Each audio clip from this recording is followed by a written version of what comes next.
welcome to Books of the Week. One of the books I'm really excited about this week is Southern Bastards number 15.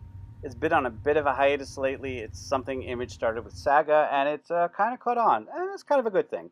What they'll do is they'll go about 6 months, and then they'll stop, and they'll take like a 6 month break. And the idea behind the 6 month break is to give the writer and the artist kind of a chance to sync up and to get everything together so that you don't get caught with fill-in writers and fill-in artists. It's also a very good time. What they'll do is they'll release the latest trade paperback.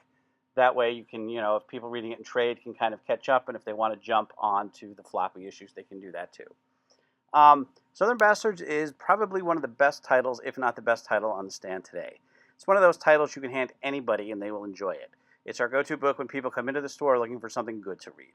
To put that in perspective, the last book we had before Southern Bastards we would hand people was Why the Last Man. It's about a small football town in Alabama, and just kind of the rotten underbelly. But it's not about football.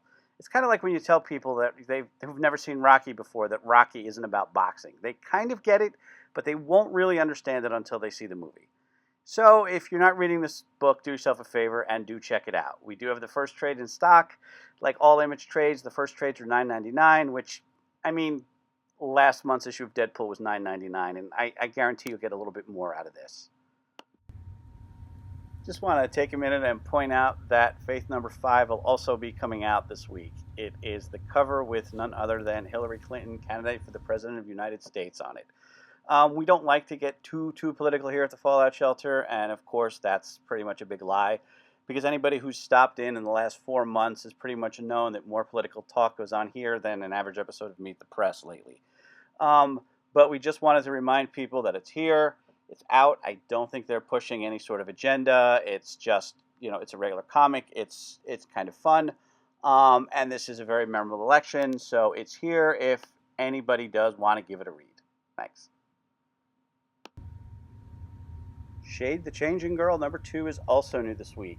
It's kind of an indirect sequel to the Shade the Changing Man series from the 90s. This one is under the Young Animals imprint of DC rather than the Vertigo. This book does have a lot going for it story-wise. The high school adolescent experience seen through the eyes of the ultimate outsider. Shade she's kind of feeling her oats in the new body and learning exactly how deservedly despised, her host Megan is. It's just a stranger in a strange land, and it's kind of a hostile land where your friends are your enemies, which is, of course, high school. We've still got some copies of number 1 on sale, and it's not too late to jump on board. This book is highly recommended. At long last, we have Unworthy Thor number 1 from Marvel Comics. Way back during Original Sin, Nick Fury whispered something in Thor's ear, causing him to be unworthy, quote-unquote, and lose the hammer. Fell right to the ground. The premise here is that they're going to cover exactly what was whispered in Thor's ear, and he's kind of on a quest to get his hammer back. Well, not exactly his hammer, but he did hear that there is still a hammer floating around, the one from the Ultimate Universe, or the 616 universe. Yes, I'm still going to say 616. For those of you that have been living under a rock, Jane Foster has been the God of Thunder for a while now, and she's been very successful at it. People really responded to the book, and if I was to read the tea leaves, I think we're going to see 2 incarnations of Thor coming up by the other end of this miniseries. There's also a pretty good guest appearance at the end of the miniseries, a fan favorite, and we get the introduction of Tooth Gnasher, which is Thor's goat, because now he's getting around via goat power, because he cares about the environment. We only have one Earth.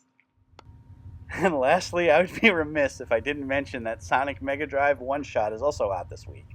It features a one-page story by none other than Ron, former Fallout Shelter Comics employee, or current employee, depending on if he visits on Saturday and I don't feel like getting up. If you've been around long enough to remember Ron, and a lot of you have, please pick up a copy and let him know how much you liked it. Following the Archie Comics Twitter probably wouldn't hurt either. And that's about it for this week, so I'll see you at the store.